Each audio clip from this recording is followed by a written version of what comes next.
ನಮಸ್ಕಾರ. ನನ್ನ ಹೆಸರು ಡಾಕ್ಟರ್ ಅಶ್ಫಾಕ್ ಅಹಮದ್, ಸಹಾಯಕ ಪ್ರಾಧ್ಯಾಪಕರು, ಸರ್ಕಾರಿ ಪ್ರಥಮ ದರ್ಜೆ ಕಾಲೇಜು, ತುಮಕೂರು.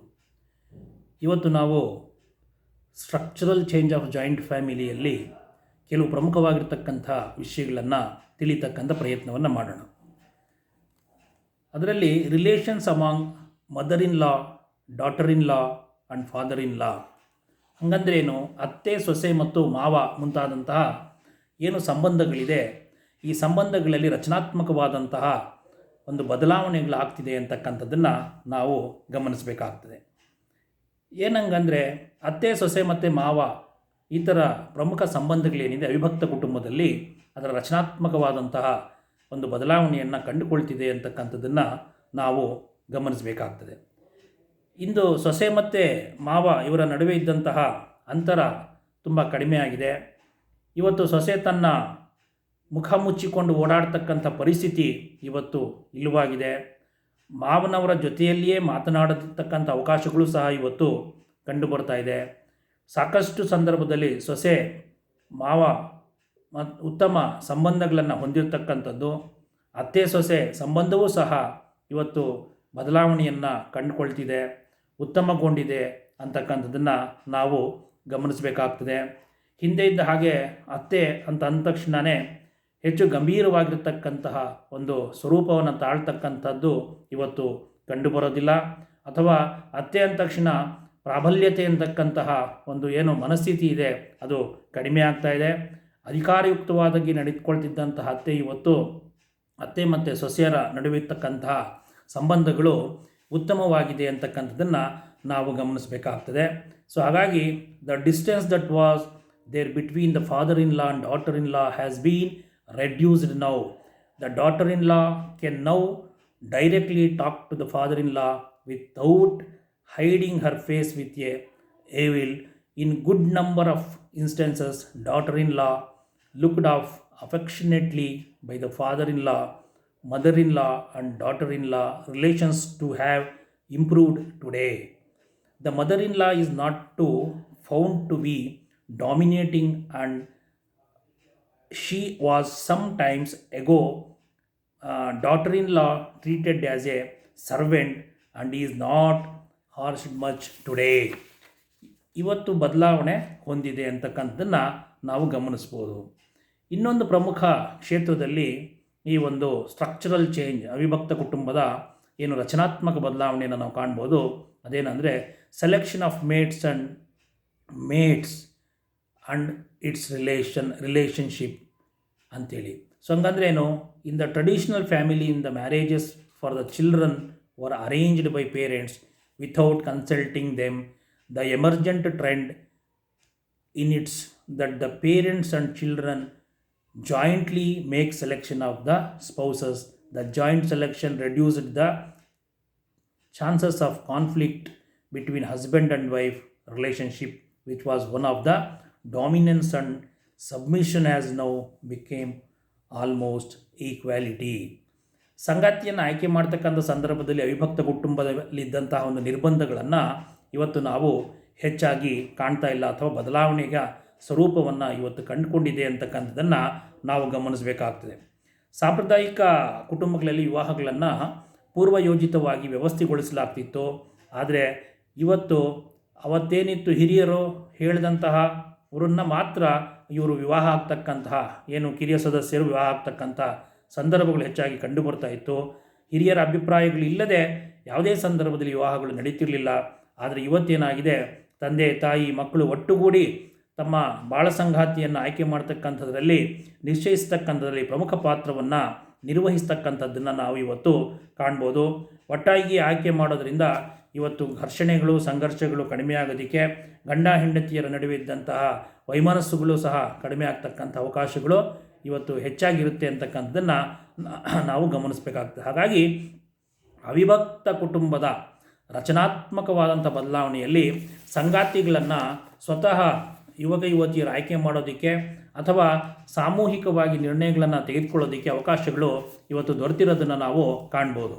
ಅದೇ ಥರ ಇನ್ನೊಂದು ರಚನಾತ್ಮಕ ಬದಲಾವಣೆ ಏನಪ್ಪ ಅವಿಭಕ್ತ ಕುಟುಂಬದಲ್ಲಿ ಆಗಿದೆ ಅಂತಂದರೆ, ಕುಟುಂಬದ ರೂಢಿ ಸಂಪ್ರದಾಯಗಳು ಇವತ್ತು ಸಡಿಲಗೊಂಡಿದೆ. ಸಾಂಪ್ರದಾಯಿಕ ಅವಿಭಕ್ತ ಕುಟುಂಬಗಳೇನಿತ್ತು ಅವು ಹೆಚ್ಚು ಶಿಸ್ತಿಗೆ ಹೆಸರುವಾಸಿಯಾಗಿತ್ತು. ಇವತ್ತು ಕುಟುಂಬದಲ್ಲಿ ಸಹಬಾಳ್ವೆ, ಶಾಂತಿಗೆ ಹೆಚ್ಚು ಮಹತ್ವವನ್ನು ಇವತ್ತು ಕೊಡಲಾಗಿದೆ. ಸಂಪ್ರದಾಯಗಳು ಹೆಚ್ಚು ಕಡಿಮೆ ಗೌಣವಾಗಿವೆ. ಅವಕಾಶಗಳು ಮತ್ತು ಗೌರವವೂ ಸಹ ಇಂದು ಸದಸ್ಯತ್ವದಿಂದ ನಿರ್ಧಾರ ಆಗ್ತಾ ಇಲ್ಲ. ಸದಸ್ಯರ ಸ್ವಸಾಮರ್ಥ್ಯ, ಪ್ರತಿಭೆ ಇವುಗಳ ಮೇಲೆ ಇವತ್ತು ಏನು ನಿರ್ಧಾರ ಆಗ್ತಾ ಇದೆಯಪ್ಪ ಅಂತಂದರೆ ಅಲ್ಲಿ ಗೌರವ ಅಂತಕ್ಕಂಥದ್ದು ನಿರ್ಧಾರ ಆಗ್ತಾಯಿದೆ, ಅವಕಾಶಗಳು ಅಂತಕ್ಕಂಥದ್ದು ನಿರ್ಧಾರ ಆಗ್ತಾ ಇದೆ ಅಂತಕ್ಕಂಥದ್ದನ್ನು ನಾವು ಗಮನಕ್ಕೆ ತೆಗೆದುಕೋಬೇಕಾಗ್ತದೆ. ಅದೇ ಅಲ್ಲದೆ ಶ್ರಮ ವಿಭಜನೆಯ ತತ್ವ ಅಂತಕ್ಕಂಥದ್ದು ಇವತ್ತು ಸಾಮಾನ್ಯವಾಗಿ ಕಾಣ ಬರ್ತಾ ಇಲ್ಲ. ಕುಟುಂಬದ ಸದಸ್ಯತ್ವ, ವಯಸ್ಸು, ಲಿಂಗ ಮುಂತಾದಂಥದ್ದು ಇವತ್ತು ಮಹತ್ವವನ್ನು ಕಳ್ಕೊಳ್ತಾ ಇದೆ, ಅಥವಾ ವೈಯಕ್ತಿಕತೆಗೆ ಹೆಚ್ಚು ಇವತ್ತು ಒತ್ತಡವನ್ನು ಹೇರಲಾಗ್ತಿದೆ ಅಂತಕ್ಕಂಥದ್ದನ್ನು ನಾವು ಈ ಒಂದು ರಚನಾತ್ಮಕವಾಗಿರ್ತಕ್ಕಂಥ ಬದಲಾವಣೆಯಲ್ಲಿ ಕಾಣ್ಬೋದು. ಅದನ್ನು ಕುಟುಂಬದ ರೂಢಿ ಮತ್ತು ಸಂಪ್ರದಾಯಗಳ ಸಡಿಲಿಕೆ ಅಂತಕ್ಕಂಥದ್ದನ್ನು ನಾವು ಗಮನಿಸ್ಬೋದು. ವೀಕನಿಂಗ್ ಫ್ಯಾಮಿಲಿ ನಾರ್ಮ್ಸ್ ಅಂತಕ್ಕಂಥದ್ದು. The traditional joint family is known for it's discipline, where the things take place in the traditional manner. In the modern families, importance is given to family adjustment and harmony rather than to tradition. Hence, opportunities and rewards are distributed not according to one's membership in the family, but according to one's ability and talent. The principle of division of labor, which used to take into account factors such as family membership and age, sex of the individual, has lost its relevance. Now much stress is laid on individuality or individualism ಅಂತಕ್ಕಂಥದ್ದು. So ಹಾಗಾಗಿ ಕುಟುಂಬದ ರೂಢಿ ಸಂಪ್ರದಾಯಗಳೇನಿದ್ದವು ಸಡಿಲಗೊಂಡಿವೆ. ಇದು ಸಹ ಅವಿಭಕ್ತ ಕುಟುಂಬದ ಒಂದು ರಚನಾತ್ಮಕ ಬದಲಾವಣೆ ಅಂತಕ್ಕಂಥದ್ದನ್ನು ನಾವು ಗಮನಿಸಬೇಕಾಗ್ತದೆ.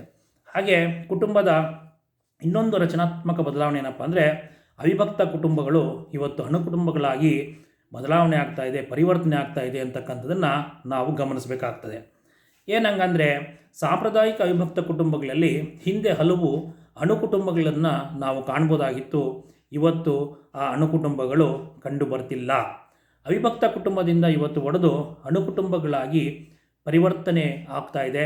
ಪ್ರತ್ಯೇಕ ಕುಟುಂಬಗಳಾಗಿ ಅವರು ಇವತ್ತು ವಾಸ ಮಾಡ್ತಿದ್ದಾರೆ ಅಂತಕ್ಕಂಥದ್ದನ್ನು ನಾವು ಗಮನಿಸಬೇಕಾಗ್ತದೆ.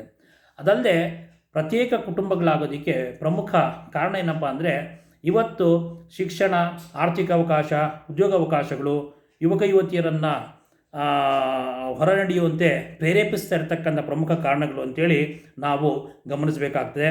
ಇವತ್ತು ಅವಿಭಕ್ತ ಕುಟುಂಬದಿಂದ ಹೊರನಡೆಯೋದಕ್ಕೆ ಸಾಕಷ್ಟು ಸಂದರ್ಭದಲ್ಲಿ ತಮ್ಮ ಇಚ್ಛೆಗೆ ಸಂಬಂಧಿಸಿದಂಥ ಸ್ಥಳಗಳಲ್ಲಿ ವಾಸ ಮಾಡೋದಕ್ಕೆ ಯುವಕ ಯುವತಿಯರು ಅಥವಾ ಹೊಸ ಕುಟುಂಬಗಳನ್ನು ರಚಿಸೋದಕ್ಕೆ ಮೂಲ ಕುಟುಂಬದಿಂದ ಸಂಪರ್ಕದಿಂದ ಹೊರ ಹೋಗ್ತಕ್ಕಂಥದ್ದನ್ನು ನಾವು ಗಮನಿಸ್ಬೋದು. ತಾವು ಕಷ್ಟವನ್ನು ಎದುರಿಸಿದಾಗ ಮಾತ್ರ ಮೂಲ ಕುಟುಂಬದ ಸಹಾಯವನ್ನು ಪಡಿತಕ್ಕಂಥದ್ದು ನಾವು ಇಲ್ಲಿ ಕಾಣಬಹುದು. ಅದೇ ಥರ joint family taking the form of dependent nuclear families. ಏನು ಮೂಲ ಅವಿಭಕ್ತ ಕುಟುಂಬಗಳಿತ್ತು, ಇವತ್ತು ಅಣುಕುಟುಂಬಗಳು ಡಿಪೆಂಡೆಂಟ್ ಯಾರಿಗೆ ಡಿಪೆಂಡ್ ಆಗಿದ್ದಾರೆ? ಜಾಯಿಂಟ್ ಫ್ಯಾಮಿಲಿಗಳಿಗೆ ಡಿಪೆಂಡ್ ಆಗಿರ್ತಕ್ಕಂಥ ಕುಟುಂಬಗಳನ್ನು ಇವತ್ತು ನಾವು ಕಾಣ್ಬೋದು.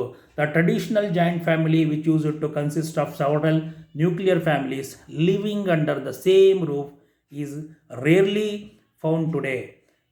Some of these nuclear families are breaking away from the joint families and setting up separate houses.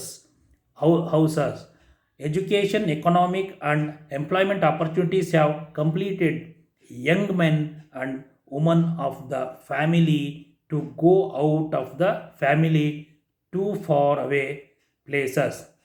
Those who go out and prefer to settle in the places of their choice also try to maintain some contact with their original family. In times of crisis, problems, handship is seek support from the original family. ಇದನ್ನು ನಾವು ಗಮನಿಸಿದಾಗ ಅವಿಭಕ್ತ ಕುಟುಂಬ ಅಂತಕ್ಕಂಥದ್ದು ಇವತ್ತು ಅವಿಭಕ್ತ ಕುಟುಂಬಗಳಾಗಿ ಉಳ್ಕೊಳ್ದಲೇ ಅವಿಭಕ್ತ ಕುಟುಂಬಗಳ ಪರಿವರ್ತಿತ ರೂಪಗಳಾಗಿ ಅಣುಕುಟುಂಬಗಳಾಗಿ ಪ್ರತ್ಯೇಕವಾಗಿ ಅವು ರಚನೆ ಆಗ್ತಾ ಇವೆ. ಅಣುಕುಟುಂಬಗಳು ಅದು ಯಾವ ಥರ ಇದೆಯಪ್ಪ ಅಂದರೆ ಮೂಲ ಕುಟುಂಬಗಳ ಮೇಲೆ ಅವು ಡಿಪೆಂಡೆಂಟ್ ಆಗಿರತಕ್ಕಂಥ ಅಣುಕುಟುಂಬಗಳನ್ನು ಇವತ್ತು ನಾವು ಕಾಣ್ಬೋದು. ಹೇಗೆ ಸಾಂಪ್ರದಾಯಿಕ ಅವಿಭಕ್ತ ಕುಟುಂಬಗಳಲ್ಲಿ ಹಿಂದೆ ಒಳಗೇನೆ ಆ ಕುಟುಂಬದ ಒಳಗೇನೆ ಕೆಲವು ಅಣುಕುಟುಂಬಗಳಿರ್ತಾ ಇತ್ತು, ಆದರೆ ಇವತ್ತೇನಾಗಿದೆ ಅಣುಕುಟುಂಬಗಳು ಪ್ರತ್ಯೇಕವಾಗಿರ್ತಕ್ಕಂಥ ಕುಟುಂಬಗಳಾಗಿ ಒಡೆದಿರತಕ್ಕಂಥದ್ದನ್ನು ಕಾಣ್ಬೋದು. ಸೊ ಹೀಗಾಗಿ ಸ್ಟ್ರಕ್ಚರಲ್ ಚೇಂಜ್ ಅಥವಾ ರಚನಾತ್ಮಕ ಬದಲಾವಣೆಯಲ್ಲಿ ಈ ಬದಲಾವಣೆಗಳನ್ನು ನಾನೇನು ಹೇಳಿದೆ ಈ ಬದಲಾವಣೆಗಳನ್ನು ಸಹ ಇವತ್ತು ನಾವು ಕಾಣಬಹುದು. ಮುಂದಿನ ತರಗತಿಯಲ್ಲಿ ಮುಂದಿನ ವಿಷಯಗಳನ್ನು ಚರ್ಚೆ ಮಾಡೋಣ. ನಮಸ್ಕಾರ.